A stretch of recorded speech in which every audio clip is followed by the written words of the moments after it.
Welcome back, ladies, gents and Pikachus. It's time to go through the Creator PC, the High Life PC, mini PC build that I previously mentioned. So here it is in all its glory. It's that little tiny PC there, and I'm going to go through all the instructions to put together the software, install it, set everything up, even where to buy it. So yeah, by the end of today, in a couple of, well, I don't know, a couple of minutes, but in a little while, we will know how to do it and how much it's going to cost you. So without further ado, let's get started. So first you're going to need to source your parts, like I said. So I went straight to Amazon, but I mean you could probably save money if you go elsewhere. And the things you want to get are an HDMI cable. You get a USB cable with it, but you need an HDMI cable. I got a screen, but you can use your telly. So really the bare basics you need is the computer, a keyboard and a USB cable, and that's pretty much it. If you want to be the daddy, however, like I do, you want to add 2 controllers, another 2 cables, you might want to add a speaker, upgrade your screen and your keyboard, and you may even want to add a secondary hard drive like I've done here, so that you can dual boot from that and then leave all the space and the speed on the computer for your actual your productivity and such. And you'll find this great little computer is fantastic for that kind of thing. So I mean, even light gaming, AA and some AAA games you can get away with, but outside of that it's fantastic. For everything else it's really good. So I mean, let's take a closer look. Now, assuming it's arrived correctly and it's all working, count the pieces out of the box, ignore the manual because it's rubbish, and then yeah, plug everything in. It's pretty self-explanatory, and get started. I won't insult your intelligence, you know how to plug things in. Come on now, wiggle, don't force. And this is the bad boy here, the NIPOGI AM06 mini PC. So I got the Americanized version. There's also a red one, which is like the Japanese version or Chinese, one of those 2 countries, wherever it came from, probably China. But I went for the black version, which you can see here is really nice with a little kind of triangle power light on it. So it's got like 3 HDMI ports, full-size ones. It's also got a USB-C that you can run a display out of. It's got 3 good blue USB ports, so like the high-spec ones, and then 1 USB-C. And that's pretty much it. So yeah, it's a 6-core 12-thread processor that runs at, I think, 4.3 gigahertz or something like that. It's quick. It's really quick. So yeah, without further ado, let's see what it can do. So to get started, what you're going to need to do is download a piece of software called Balena Etcher. Now what this does, it takes a raw disk image, which is just a file, and it prints it onto a blank SD card. It also can blank your SD card beforehand, so that's a useful tool which we're going to use. It's completely free, it's absolutely safe to use. I've been using it for quite some time, so yeah, you just download it by clicking this green button here. It's a very small download, and then you shove your SD card in and you completely wipe it out and put on one of your ROMs. Now, where are you going to get the ROM from? Well, you go to either Emulation Station, which is another one, but the one I'm going to use is Battlegera, which is a Linux-based software, which is, it's like a menu system for all your games. So you throw all your games in there with all your background sounds and whatever you like, all your customizations. And then when you switch the computer on and it detects that, instead of going into Windows, it goes straight into the consoleized gaming, you know, I don't know what you call it, the menu system thing. So it's quite a large file, takes a little bit of time to download it. Make sure you download the right one for the particular device you're using. I just use the stock one, which is, you know, the stock Windows mini PC installer. So I mean, there's loads on there, just it takes you through. It's really easy to get that done. So yeah, just do that, install that, get your SD card prepared, and then or a USB stick or whatever you're using. Like I said, I use the hard drive, that's the best thing to use, but you can use any of the things. Once you've got it all prepared, you plug it in, switch off your computer, and then you go into the boot menu, which is just, you tap delete, not backspace, you press actual delete, DEL, tap tap tap tap after you click the computer on. You know, when the black screen comes up, start tapping it straight away, and instead of loading into Windows, you used to see your BIOS menu. So you turn your computer on, tap tap tap tap tap on the DEL key, keep tapping it, keep tapping it, keep tapping it, and then eventually you get this. So this is your BIOS menu. It looks very complicated, isn't it? But it's not really. So you can ignore most of this. You just go press your arrow keys along, and what you want is boot, and then you change these around. So what you want to do, my hard drive's called Manx Data USB, so I've got that as number 1. and NVMe Boot Manager Windows is obviously your Windows.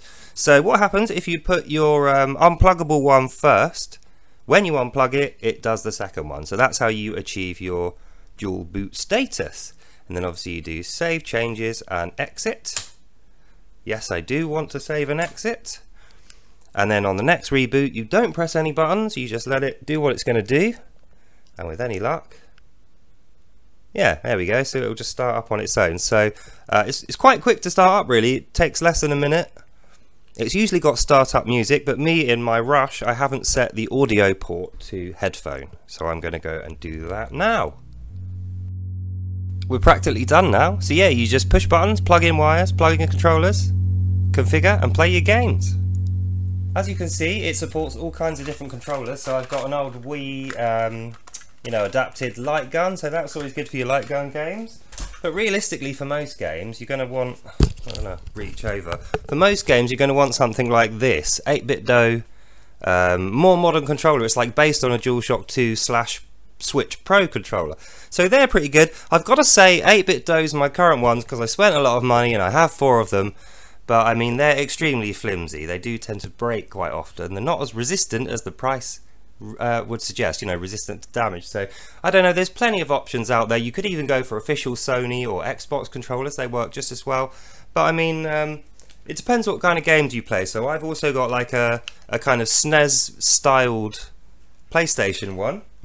I've got a wireless remote, so it's like a magic remote. It's got a keyboard on the back of it, so that's useful. That can actually serve as your keyboard and mouse if you don't have a keyboard and mouse. So this costs 13 quid. So it's actually cheaper than the cheapest keyboard, really. The cheapest full keyboard, that is. So you've got your Wiimote, that's also compatible, and the nunchuck.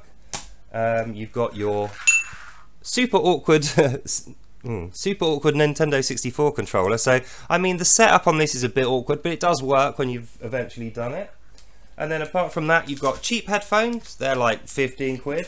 Or if you're really balling, you want your headset with a microphone. So this is still series. These are quite expensive, but I mean, you don't need to go that far.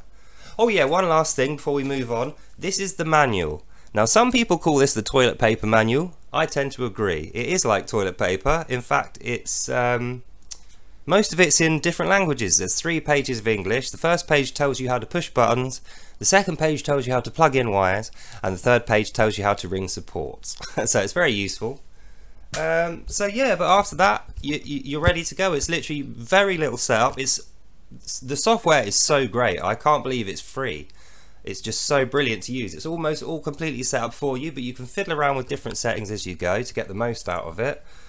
You can also up the TDP, the amount of power you feed to the unit to get more performance out of it. But I mean, it's virtually silent in low power mode and it performs really well. So I'm going to leave it at 15 watts, which is what it does out of the box. And yeah, so that's pretty much the basics of it. So I showed you how much it costs, where to buy it, how to install everything, how to get your basic games working. Oh yeah, once you're in here, if you want to put your games on there, you can plug in a separate hard drive and do it that way. And you press F1, and then you get this natty little file explorer. Hang on, you can't really see that, can you? Let me just grab the camera. Come on, camera, sort your life out.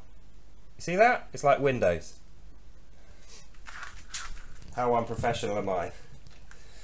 So, yeah, I think that's pretty much it now. I'm not going to go on forever like some of these videos do. I'm not going to show you game footage. There's far better footage you're going to find than you'll get from me all over the internet. Who can I suggest? ETA Prime, he does good videos just like this but better. There's another guy called, what's his name? He's got like a little devil, Wicked Gamer and Collector. He's good. Well, there's tons. Just search for emulation or general game people. Angry Joe's used to be good. I haven't watched him recently, but he's probably still good. So yeah, there's some little ideas to go and get your emulation fix. Get rid of that because it's messing up the colour. So yeah, I hope you enjoyed that, and that's the end of this video. I'm going to do a part 2, other things you can do, ways of getting different console games on there, and then a part 3, how to get the most out of it to make your actual videos and stuff like that. So yeah, grab it while it's hot. Like I say, it's super cheap at the moment. 350 quid for the whole thing. Like I said, 500 quid for a posh screen, a speaker, all the cables, a new keyboard, 2 controllers, and little fancy remote things. So yeah, if you're into it, get started. There's other options out there. You can get things like Pandora's Box, Chewy Box, you can get Kid and Hank Super Console. All these things are a lot cheaper, but let me tell you, this is the superior way to play, especially if you're into Xbox, PS2, PS3 games. You just, there's no debating it. You need minimum this level of power. 6 cores, 12 threads, 16 gigabytes of RAM, dedicated graphics on there. It's not really dedicated graphics, it is actually internal graphics, but they're so good on the AMD platform, it just walks all over the emulation tasks. And like I say, basic games, I've got Minecraft on there, Forza 2 and 3 both work, so you know, give or take, as long as you don't push it too hard, you're going to get a lot out of this little machine for a little price. So yeah, I'm waffling now. I hope you enjoyed that, and I'll see you in the next one. Bye. PlayStation 2, that's where PlayStation 2 has got all the best classics. It's got Gran Turismo, it's got the Grand Theft Autos, it's got Conflict Desert Storm, it's got all the good puzzles, Resident Evil, I mean, oh, it's just endless. Enjoy that, guys, and I'll see you next time. Bye. Dang it, I forgot something else. As a last thing, be careful only to use real ROMs from legitimate, safe sources, okay? When I say illegitimate sources or bad sources, I'm talking about websites like these. romsfun.com, which serves all kinds of emulators and files, and as far as you can see, it's got pretty much every single game on there. Now you can download all of these and they all work fine. But they do come with a little warning, and that is you're downloading a lot of spyware, a lot of tracking cookies, all kinds of rubbish if you use this website. So be warned, I don't use it, I wouldn't advise it.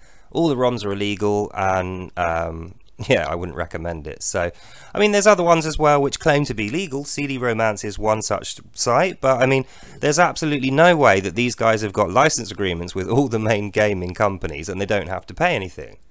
These gaming companies work hard and they want money. They're not going to be giving their games away for free. So, sorry, Mr. CD Romance and Mrs. Rom's Fun and whoever else. No, don't use these. Only use official sites, official sources, or preferably ROMs you got yourself. Whoops! So yeah, this really is the end of this video. Hope you enjoyed that, and I'll see you in the next one. So enjoy your fun with your build. Bye!